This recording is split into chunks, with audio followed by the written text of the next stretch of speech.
and welcome back to the Irish Hunting Podcast, the number one place for your hunting, fishing and country sports stories from around the world. Stick on the kettle, crack open a beer, pull up the feet, relax and enjoy.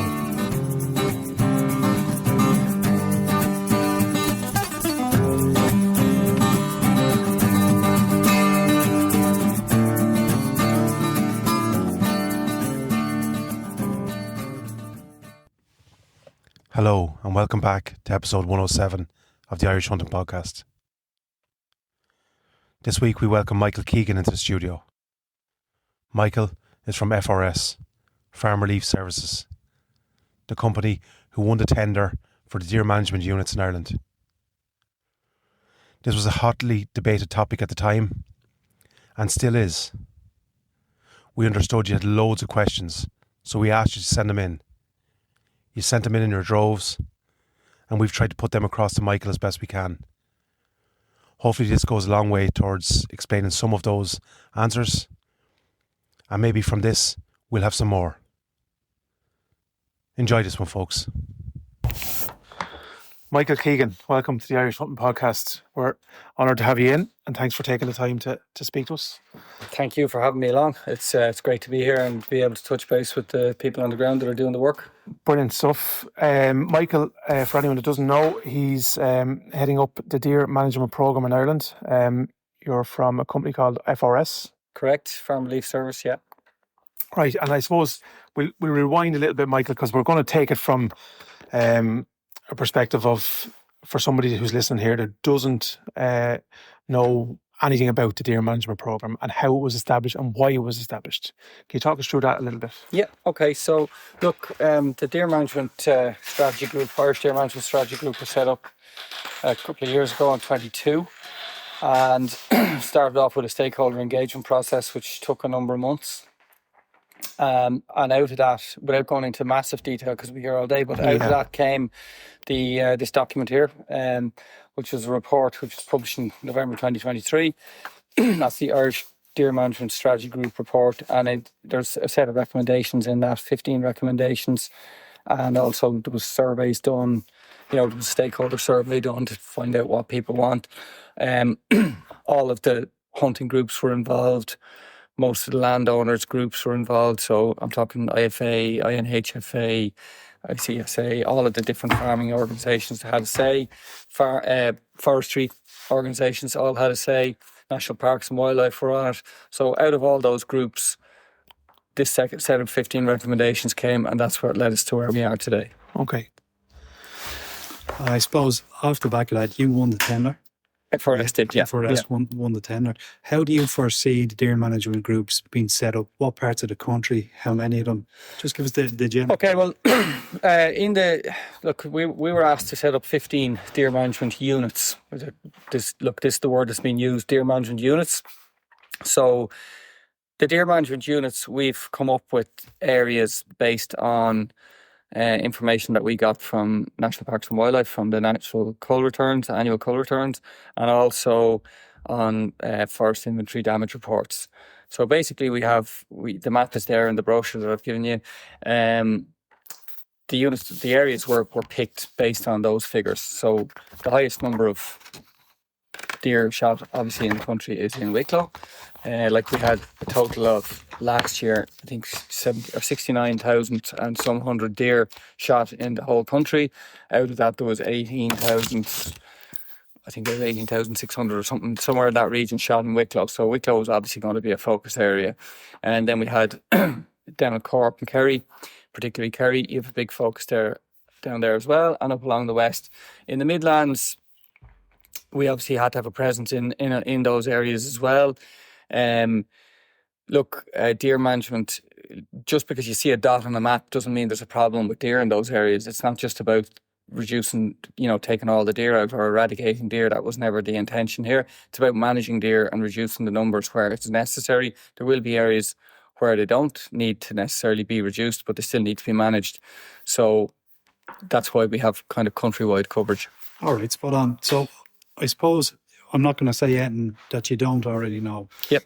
On social media And we've talked about this. Yes. In fairness to you, you've said, ask me all the hard questions. Yeah, no And- problem. and- That's what I'm here for. And people have sent in questions. So there's a bit of scaremongering, or after talking to you, I'm finding out it seems like a bit of scaremongering. People writing in saying, oh, this is like shooting for the boys, or they're bringing in foreign hunters to wipe out. Can you just talk to us? Well, first of all, we don't have a budget or the mandate to bring in any foreign hunters, so that won't be happening. What is happening is, look, initially, sort of the first, say, month or so, maybe a bit more of my term in employment was just finding out where the problems are, going around meeting people on the ground, talking to people. So, like, it has been a bit of a slow burn. Bear in mind, I only started working for FRS on the 3rd of March. We had the first of our coordinators were employed on the 6th of June. And the last of our coordinators, the last few coordinators were only employed on the 11th of August. So we've only got a full team in place on the ground for the last couple of months, really. Not even 2 months. So, people are saying, oh, well, we were never contacted. Well, first thing I'd say to that is, well, how would you expect that I would contact you, or that we would contact you? Like, we don't have a database of I was just going to say that. Do you not have everyone's? No, we don't. No, sure, that's we don't have a database of everyone's contact details. And like, I see all kinds of comments on Facebook. Oh, I was never contacted, and there's but sure, we can't contact everybody. First of all, it's not feasible. Secondly, we don't have your details. Anybody that has contacted us, we have made an effort, the lads on the ground have made an effort to get back to them. If they haven't got back to them, or if they've had an initial call and then nothing since, it's because nobody has looked for them. So basically, farmers, landowners are coming to us and saying, we have a problem with deer. Can you come and assess it? Can you have a look around? Can we talk about setting up a deer management group? So you have the deer management unit, which is the area of focus, the 15 dots that are on the map. Underneath that, we'll be setting up deer management groups wherever the need arises. So, and we've left the areas. The areas have been left kind of without borders as such, to try and leave it as open and as flexible to and inclusive as possible. So there's somebody, like, if I put a hard border on a deer management unit area and somebody's outside it, they'll be giving out saying that, oh, we're not in the area. So we've left it very loose so that people can try and get as many people involved as want to be involved. So we'll set up a deer management group if farmers come looking for it, or if landowners, it could be foresters or farmers, come looking for it. First protocol will be the hunter that's there already in place. If there isn't a hunter there already in place, we will have knowledge. Like, there has been a lot of hunters have contacted FRS and given in their details. If there isn't a hunter in place, which is rare now, to be fair, most places have somebody. But if there isn't a hunter in place, we can pull the list of names that we have, and we can say to the farmer, look, here's a few guys that have contacted us from the area. If you want to contact them, do that. We can be the liaison. We can be the go-between, if you like. But we can't be recommending necessarily individual hunters. We would say, look, there's a list of 4 or 5 or whatever that have contacted us. It's not up to us, FRS, to vet the hunters, if you like. What we would be saying to landowners is, meet your hunter. You may not like, people don't always get on for whatever reason. So make sure you like the hunter, you get on with him, see his paperwork. Has he got licenses? Has he got his HCAP? All the appropriate things. Make sure, and insurance, of course. And once they're happy with that, we get the group of landowners together, we try and get the hunters together, we'll try and get them all talking to each other. Maybe it's a case that some people may want to set up WhatsApp groups or whatever to get the communication going. It's not a mandatory thing. Nobody has to do anything. It's really down to the individuals in the group what way they want to run it. And that's, I suppose that's one of the things, and it comes up regular, and it's a two-pronged part of the question. But so firstly, we're seeing, I've put my name on a list. I've given my name to the local coordinator, and I haven't got a call back. Yeah. You've already answered that in that you've only been established 2 months, so it's going to take a little bit more than the 2 months. Absolutely. And then also, it might be the case that there's a hunter in that area already busy doing his thing, working on those farms, and maybe those guys that have that hunter there are happy with that and they don't want anyone else in. So in that case, we wouldn't need to be Needs to be- contacting yeah, anyone. You yeah. know? And on top of that, I suppose that's probably what fed into the first part of my or the second part of my question. So we would have seen as far back as probably last year, you know, like when this all kind of started to kick off on social media and stuff, you know, there has been reports, I don't know whether it's true or not, of deer management unit or people pretending to be from a deer management unit going around knocking on doors. I've heard Yeah. anecdotal stuff and trying to muscle in on other people's land, pretending to be. So you've answered that question in that Well, is look, definitely not coming from your end. no, because what you just want I'd to say establish- to you is this: if somebody comes to a farmer, or if somebody approaches a hunter and he's saying, "I am working with FRS," look to see his ID badge. Every one of them will have they'll have cards like these ones here. They'll also have an ID badge. I haven't got one with me now, but it's very similar to that with a photograph on it. If they don't have that, they're not.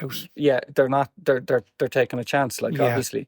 Now, I've heard those same things. It has been asked of me several times. So just, this lad's going around. He's saying he's from FRS. If he hasn't got an FRS badge, he's not from FRS. And if you're in any doubt, if somebody's showing you a badge and you think it's dubious, contact FRS. They'll put you in touch with me or whoever the appropriate person is in the area, and we'll go. Yeah, go from there. We'll clarify that. But we are not we are not here to take anything from anybody. That is not what we want. We Yeah. want to be working together, collaborating with all people. This thing's never going to work unless we all work together at it. So I suppose hunters on the ground, you need buy-in from the grassroots hunters. Or this isn't Absolutely, gonna yeah. work. We need buy-in from the grassroots hunters. We need buy-in from the landowners. Like I say, we're not here to take anything from anybody. And I think actually, in time to come, look at as I said to you yesterday when I was talking to you on the phone, like the government have put a lump of money to this. They want structured deer management, and they have, contracted FRS in to bring structure to deer management in Ireland. And that is all that is our function, basically, to bring structure to it. I think one of the biggest things, I'm going to circle back to money in a Yeah. sec, great, that's all right.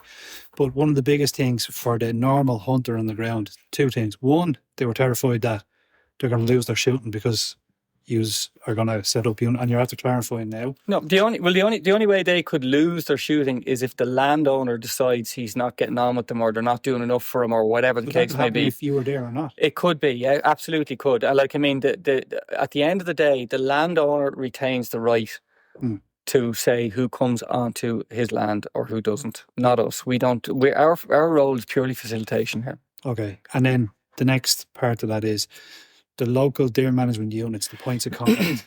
Can we get them Of course and you can, publish yeah. them out? Yes, yes. Because there's still people, instead of flooding using the HQ, we'd like to give out. No, the we've contact done that, details. and I know that there was. No, I am not on Facebook actually, because I don't have the bandwidth to be watching all that stuff all the time. But I know that there was posts put up on the Munster Deerstalkers page there. I think it was only a week or 10 days ago.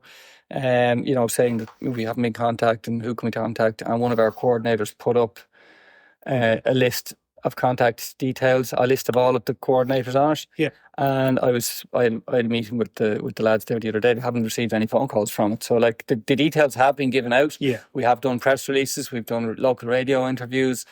We have our webpage. We have, it's on social media.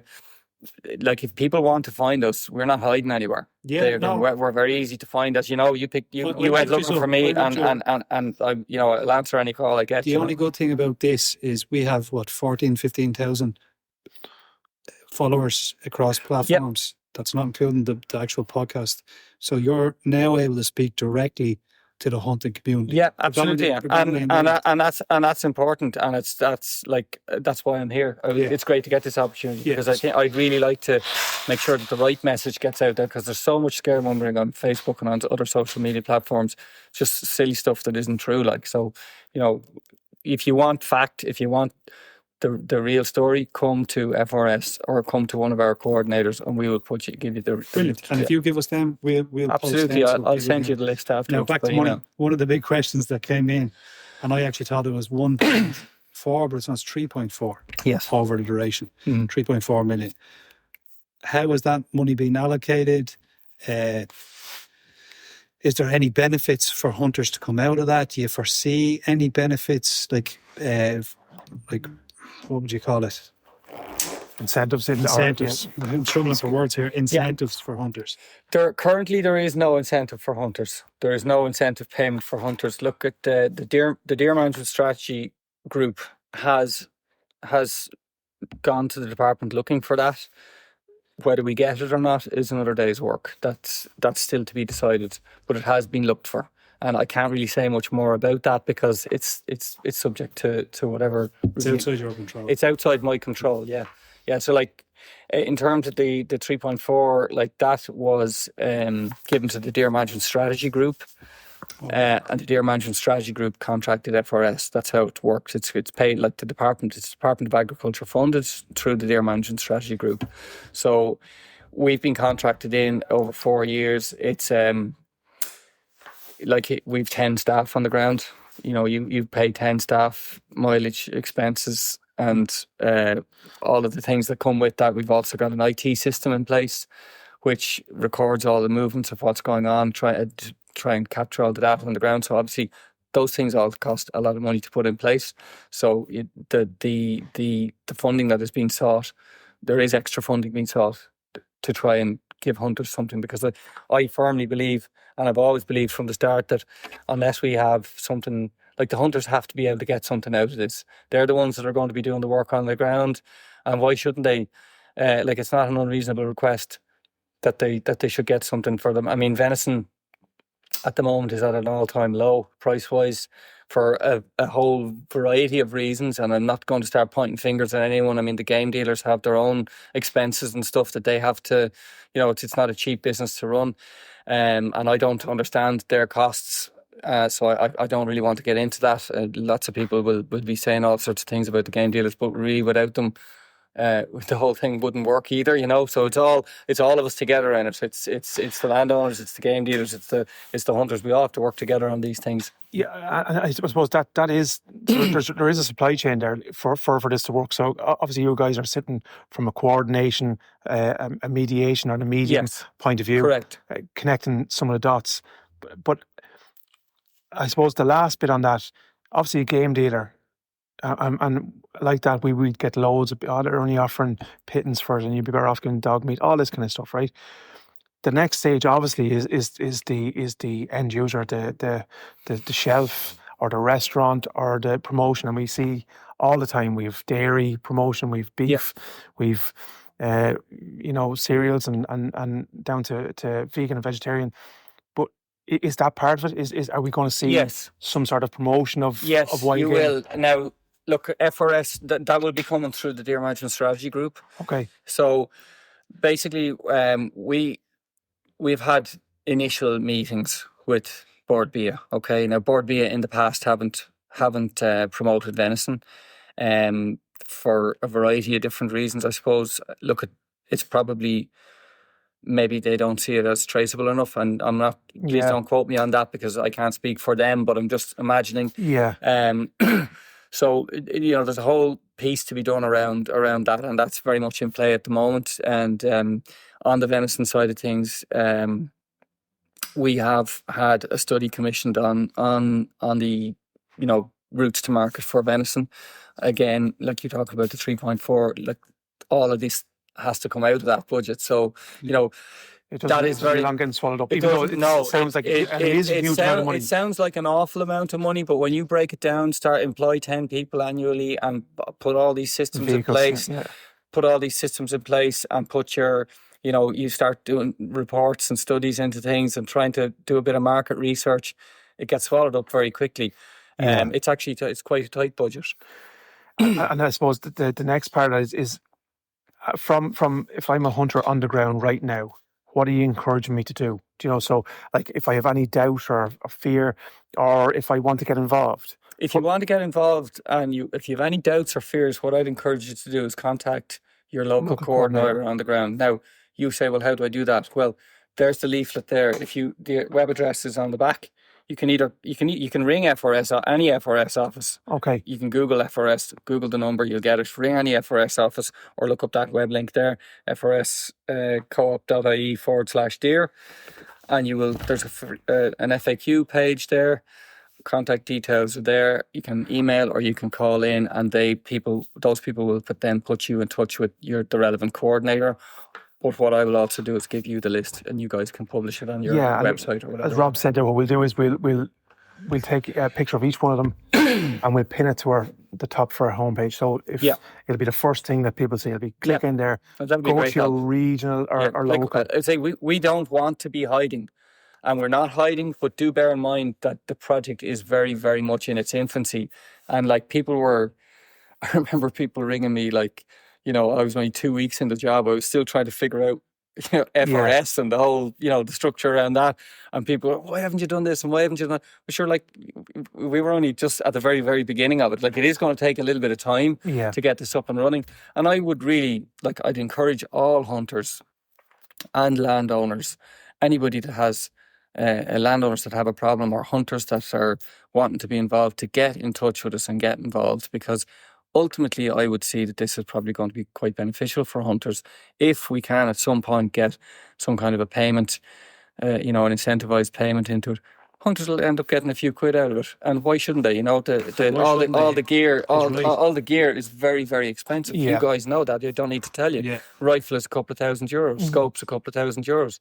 Buy a box of 270s, they're nearly €3 a shot now. Round. But you know what I mean. So it's all money, and I think they absolutely have to get something out of it. And this lad just bought a new rifle, so he can do it a couple of years. Bit of depression at the minute. Right, I think that's most of the putting the scaremonger into bed. Yeah. I suppose the next portion could be educational for people. Like, are you a farmer by trade? I am. So, I probably should have given you a bit of an introduction to my own background. So, I'm a farmer. Yeah. I've been a farmer all my life. We've had cattle and sheep. We've had tillage. We've had commercial poultry. And I've also been a hunter all my life. So I shot everything from rabbits and ducks and pheasants and whatever was there. I shot it as a kid growing up. And deer, obviously, did an awful lot of that. I suppose the area where I'm living is heavily populated with deer, and I would have grown up shooting deer, and with my grandfather and father. Also would have had a very strong background in farm politics and IFA and that kind of thing. So I've been involved in all the local IFA stuff down through the years, and I'm also currently chairman of Wicklow Uplands Council. So I'm quite involved locally, and I would know the issues on the ground quite well. I can see it from a farming point of view. I can see it from a hunting point of view, and also I can see it from an ecological point of view, from the biodiversity point of view. In my previous job, I worked in landscape on a large scale landscape conservation project in Wicklow, there on a large estate in County Wicklow, as farm manager. And the big part of what they were doing was landscape scale conservation. A major part of the problems that they were facing was the issue with too many deer.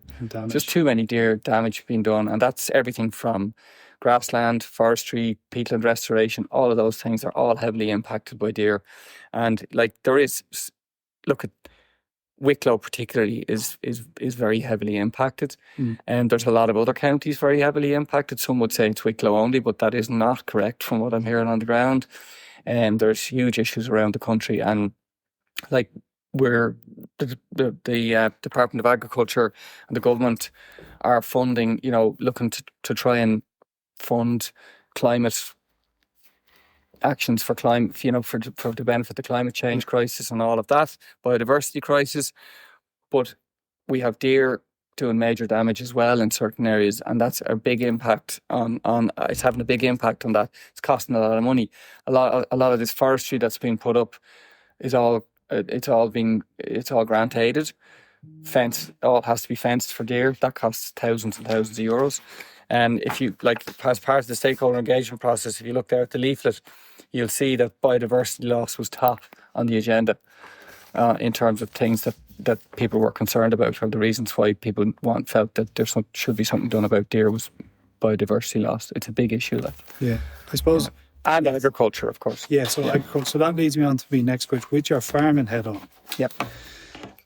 Is there or should there be policy when culling animals around TB? Is there any testing? Do you foresee it coming down the line?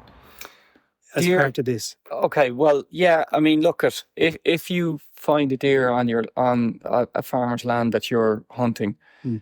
you should absolutely notify the farmer that you've found a deer that you think is something that you look at. No, there's very few hunters that are vets, so you can't actually say with 100% certainty that this deer has TB, but you know when there's something wrong. You don't need to be a chef to know that the steak is burnt. And if you open up the deer and there's something wrong inside in it, you'll know very quick. Let the farmer know. At least then he has the option. He can either send it off to be tested, or he can send it away to a knackery's yard or whatever the case may be. Yeah.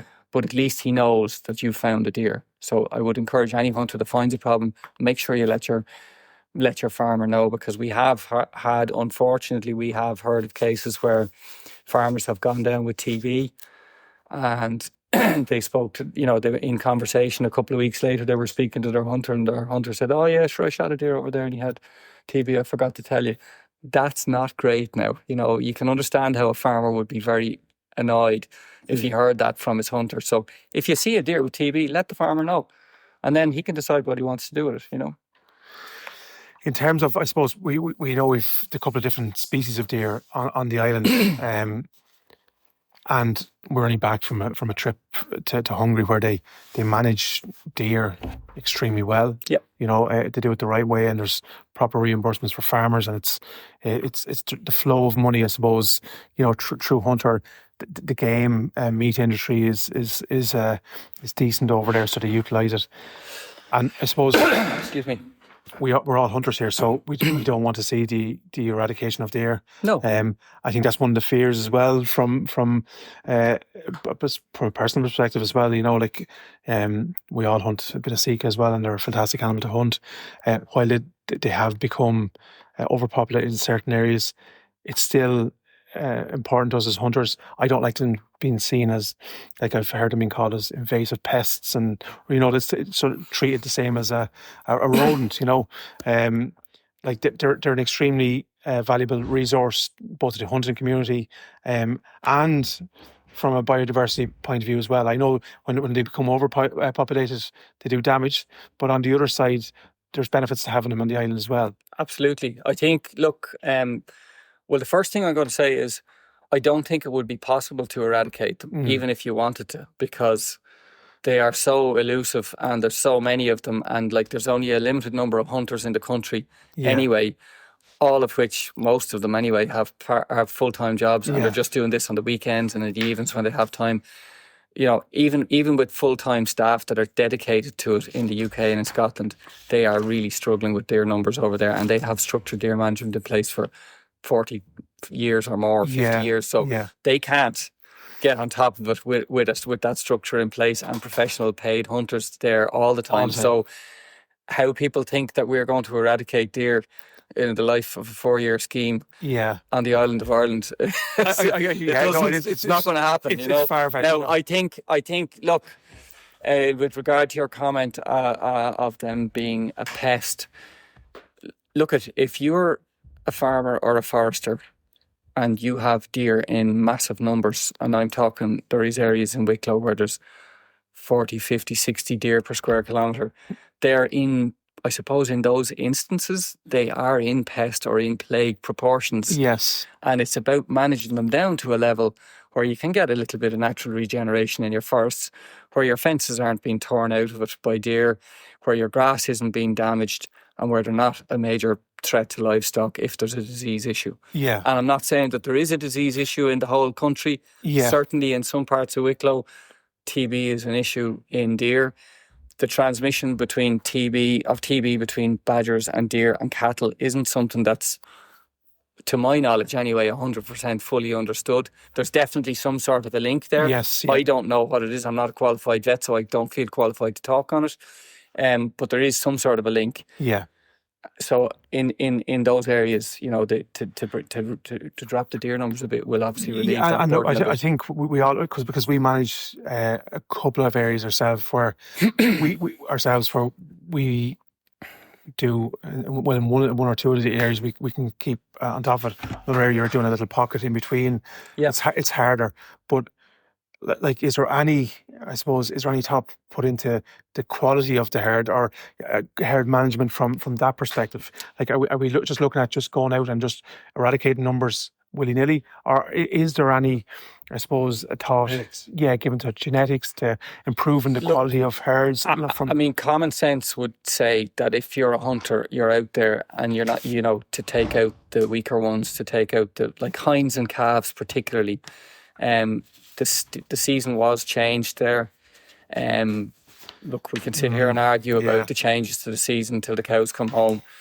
It was one of the recommendations of the report was that, or one of the things that came out very strongly in the stakeholder engagement process, was that it should be brought in line with the season in the north, so that we have an all Ireland season. It's the same north and south, and that's what was done. Now, as I say, there are people who disagree with that. That's fine. That was done before FRS ever became involved. It was done by the Deer Management Strategy Group before FRS were involved at all. It is what it is. The season is the way it is. I think really the focus should be on hinds and calves with Seekers, and it should be on females and calves, basically, with all species, not necessarily on stags. You have reds there, our native deer species, a beautiful creature. Probably not in the numbers that the fallow and the Sika are.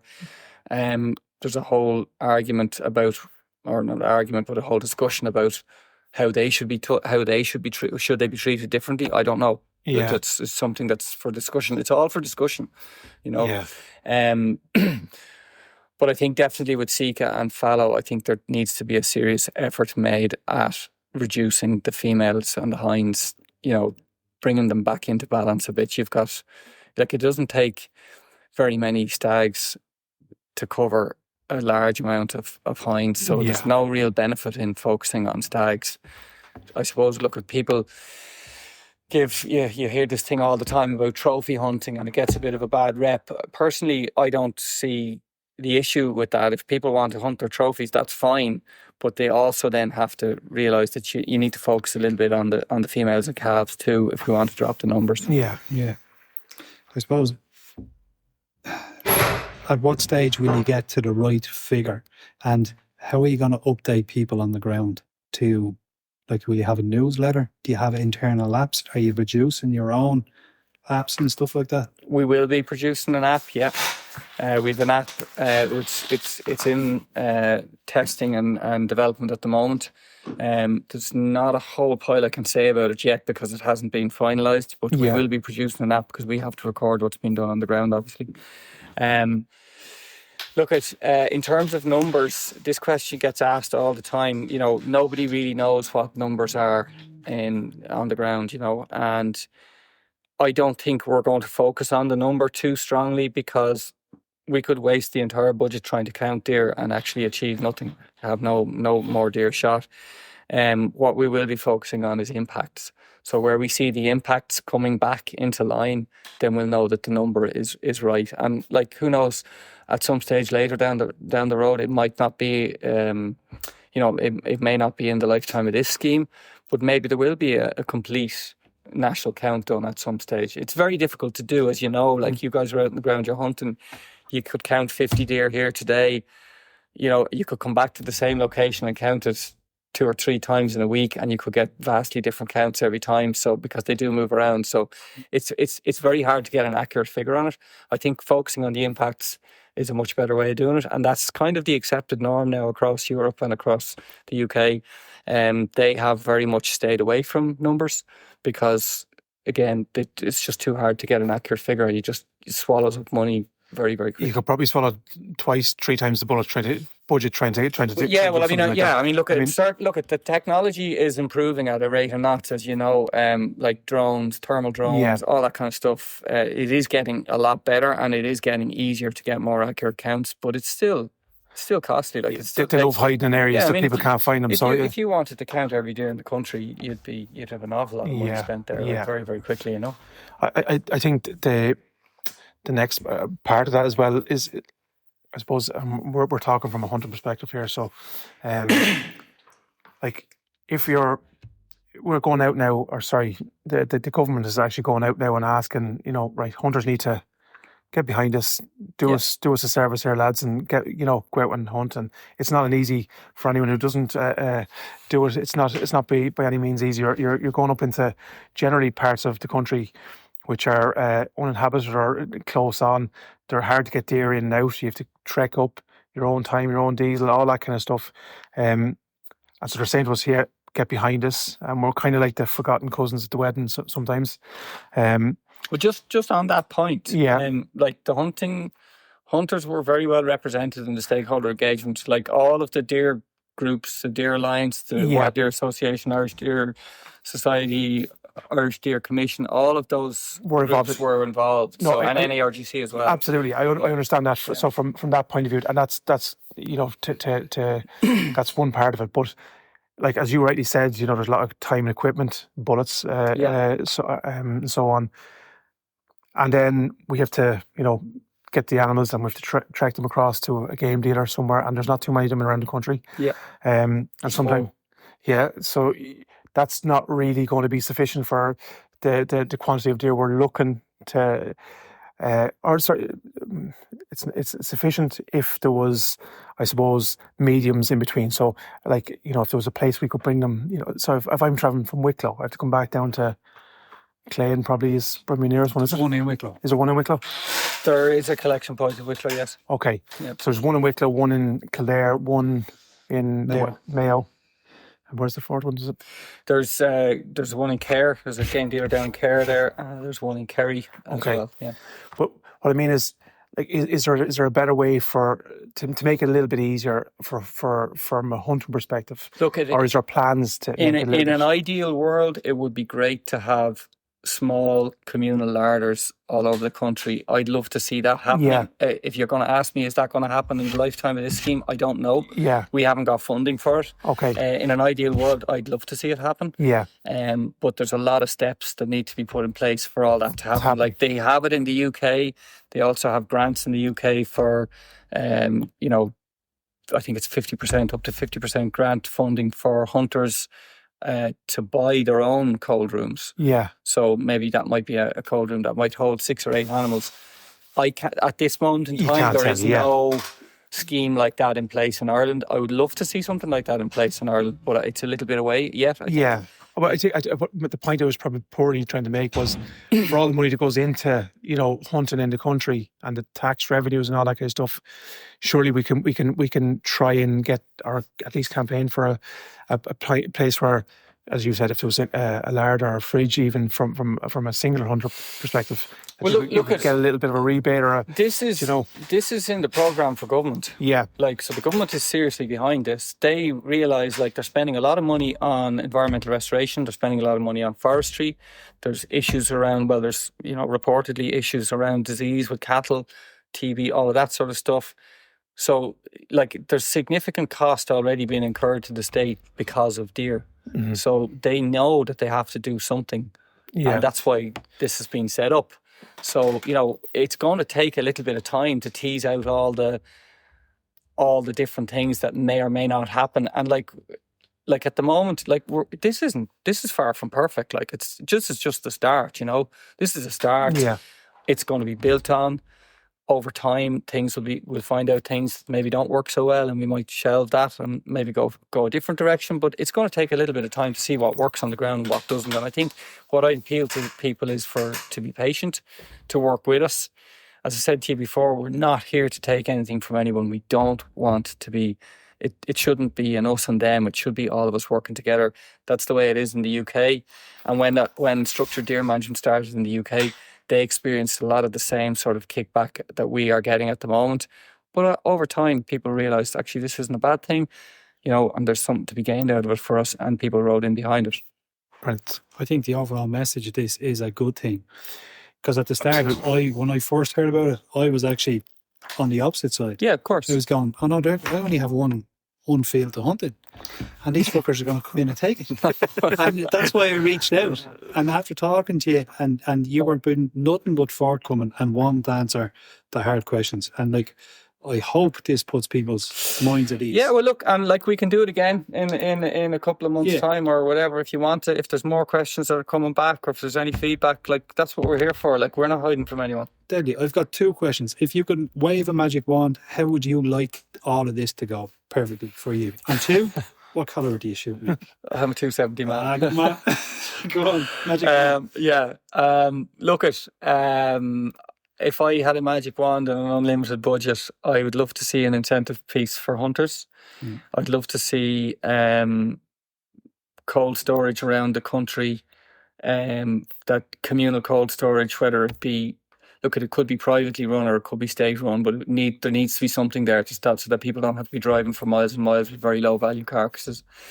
I'd love to see a homegrown venison industry, as in, venison at the moment, all of the stuff that we shoot in this country is sent out of it, or a lot of it anyway. Yeah.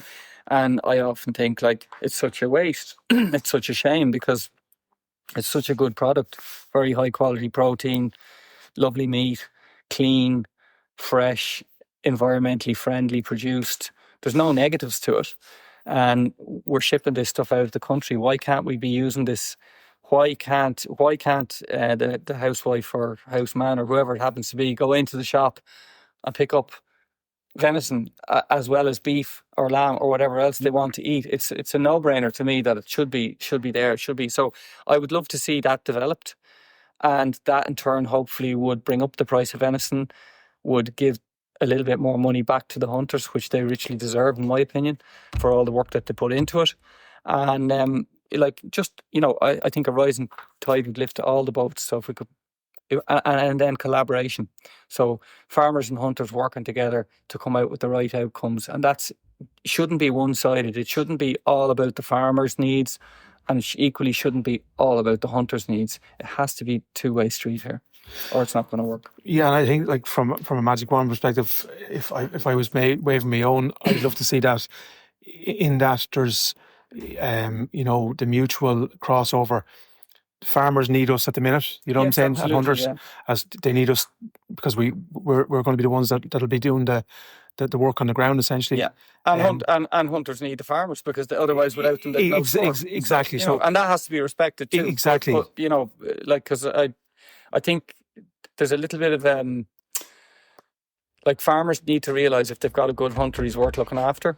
Yeah. And hunters need to realise that if they have a good landowner with plenty of deer on it, and he's happy to let them into the place, if he wants a few more deer shot, maybe a few more hinds and calves shot, they have to respect that. They have to work with exactly. That's right. And work with your farmer.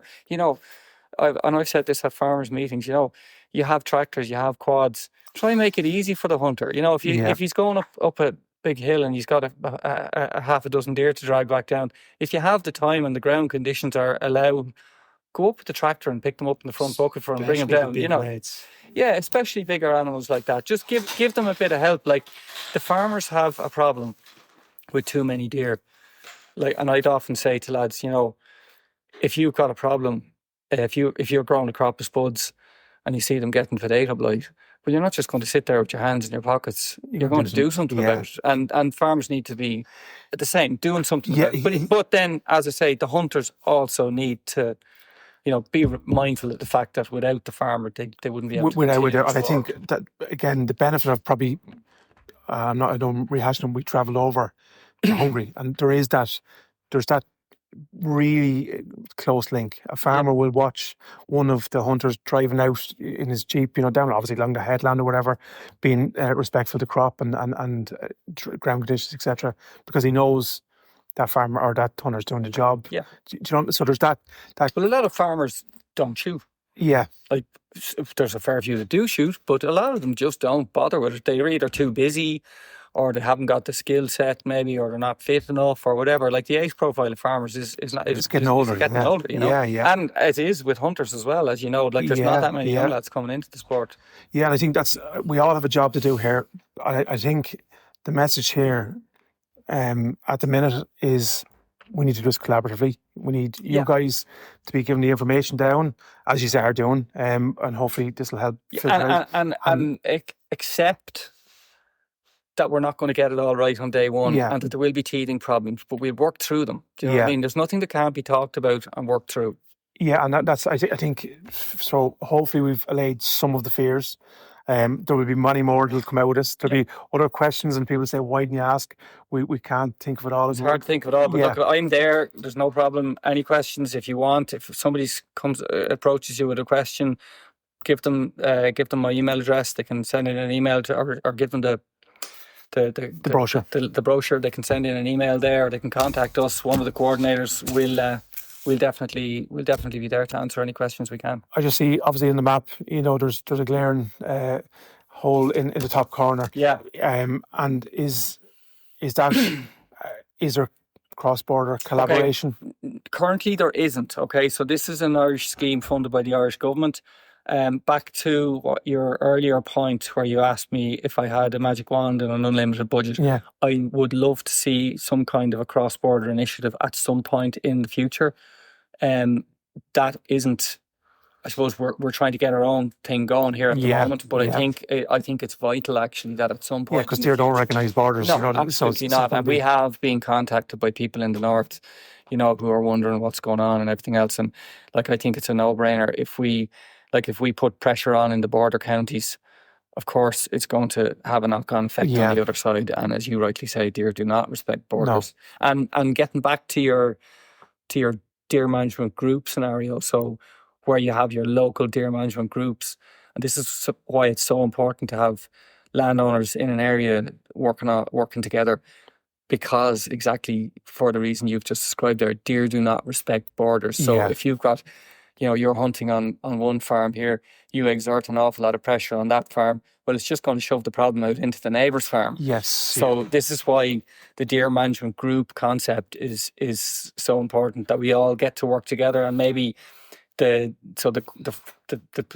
job of the coordinator on the ground would be to liaise between the hunters, the farmers in that group, share information and try and say, well, okay, there's been a lot of pressure put on Jimmy's farm over the last 2 weeks. They're moving into Mickey's farm over here. We need to focus a bit more on that, and that's the way it'll work. But it'll be, just because you're in part of a deer management group doesn't necessarily mean, it could mean, but it doesn't necessarily mean that you'll be hunting on every farm in that group area. It will mean you'll still be hunting on the farm that you always hunted on, but you might be part of a group and there'd be a bit of communication going from other hunters saying, well, we're hunting over here. Pushing deer. It's basically communication about what's happening in your surrounding areas. Oh, we're after hitting this area pretty hard. We took, a dozen deer out of this area, and now we're not seeing that. Absolutely. It's probably but equally, if the farmers and landowners in the area want all of the hunters to have access to all of the areas, that's up to them. So that's fine too. It's whatever the group wants, and every group will be different. Some groups will be. You might have individuals in a group that don't want to talk to each other, but the coordinator is there to get over those problems. The coordinator could talk to the landowner and to the hunters and liaise between. In its conception, it's a very good idea in terms of, already you can see, for instance, I could be out of action, broken leg or bad back or something. I can't hunt my piece, and you could say to the lads, in the group, here, look. The farmer's under a bit of pressure. I can't get out there for the next 2 or 3 months for family commitments or whatever. Exactly. So it should be able to work that way. Yeah, and it should, and that's exactly what it should be. There's no hunters are very territorial. You all know that. Nobody, everybody thinks that they somebody's there to take their hunting away, and there is competition out there for hunting because it's hard got. Yeah, landowners are rightfully wary who they let onto their land. Of course. And if they've got a good fella in and he's coming in, even if he might not necessarily be the best hunter in the world, but but they can be trusted. That's as important. That's as important as anything. He knows that if such and such an individual is coming in to do a bit of hunting, he knows that he doesn't have to worry about his livestock or anything else being damaged, gates being left open, etc. Even if he wasn't the most efficient hunter, that's a big part of it. Trust here is huge. So it works both ways. It works both ways. Yeah. Have you anything to add to that, Robert? I think that's. I'd just like to thank Michael and commend you for coming in and having a chat with us, and hopefully Would you agree to come back on as this thing progresses? We'll come in as many times as it needs to. There's no problem whatsoever in us coming in, any of us coming in. We're happy to. In fact, I think it's vital because it's the only way we'll get the message out there. Thanks very much. Thanks a million, Michael. It's been a Right, pleasure lads, no and problem. very informative. And we'll talk to you again soon, please God. Thank you.